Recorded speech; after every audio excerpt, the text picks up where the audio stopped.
Now, oftentimes we get credit for generating great ideas, but where do these ideas really come from? Stephen Johnson, the author of Where Good Ideas Come From, reveals that ideas do not come suddenly, but instead they fade into view over a long period of time, something he described as a slow hunch. In essence, our brain has the capacity to form new ideas from things that exist in our minds already. In moments when we are less focused on trying to solve a problem, or when we are not really thinking about anything in particular, our brain takes the initiative to pull existing patterns or concepts in our minds to give an idea. This explains why we often get ideas in the shower or when we daydream or relax our brain. David Lynch, the director and writer of The Elephant Man, says ideas come to him in fragments, similar to the pieces of a puzzle coming all together. Stephen Johnson also mentions that other times our hunch links to the hunches of other people. This is why in some situations we receive an inclination to do something when we hear someone make a particular statement. The patterns accumulate, and immediately you relax, you set the room for that final idea to be revealed. And in that moment, our brains receive the final signal.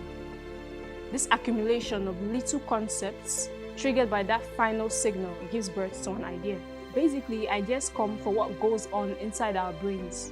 Therefore, you must strive to make the field more fertile by gathering knowledge from different subject areas or by listening to the perspective of others. By so doing, the brain picks up patterns over a period of time so that it can piece them together to come up with a great idea.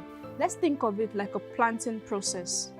You plant the seeds in the soil, and as you cater for it over a period of time, it becomes a beautiful tree. In the same way, when you create little patterns in your brain by continuously engaging your brain to study different areas, over time, the brain connects these patterns to birth a beautiful idea. Have you been stuffing your brain? It comes from thin air, so how do I explain that? I get ideas randomly. Doesn't matter where I am or what I'm doing. So my ideas come to me when I'm the most lazy. Whenever I don't want to do anything, I just think. My ideas usually come. I usually get my ideas from when I'm under pressure. Like if I have something to do and I have limited time, I always try to think critically, try and divert myself from the task and watch movies or classical music. Taking a bath, I could be doing the dishes. Do something recreational in order to spark my creativity. For me, coming up with my ideas, it's quite intentional.